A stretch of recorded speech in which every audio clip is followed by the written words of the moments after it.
கும்பராசியை பொறுத்தவரை இந்த மாதம் ஒரு அற்புதமான மாதம். ரொம்ப நாளைக்கு அப்புறம் குரு பகவான் சாதகமாக வந்திருக்கிறார். சனி பகவான் பாத சனியை நோக்கி நகரக்கூடிய சூழல்ல, அதே போல 2ஆம் இடத்தில் இருந்த சுக்கிர பகவான் 3ஆம் இடத்தில் நகர்கிறார்.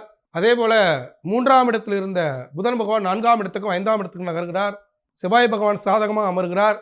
இது எல்லாம் சேர்ந்து பல்வேறு குழப்பங்கள் இருந்தாலும் அவற்றையெல்லாம் மீறி சாதிக்கக்கூடிய யோகம் கிடைக்கும். ஆனா ராகு பகவான் ஜென்மத்தில் இருப்பது, 7ஆம் இடத்துல கேது பகவான் இருப்பது சில தடைகளை ஏற்படும். தந்தை வழி குலதெய்வம், தாய் வழி குலதெய்வம். இந்த மாசத்துல தந்தை வழி பாட்டன் பாட்டி செய்த கர்மா அது பிதிர் கர்மான்னு சொல்றது.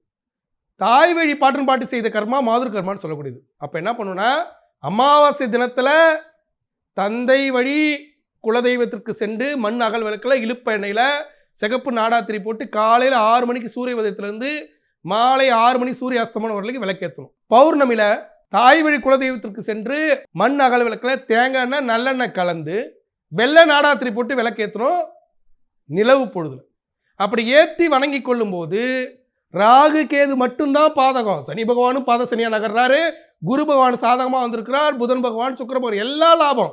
ராகு கேது மட்டும் பாதிப்பு.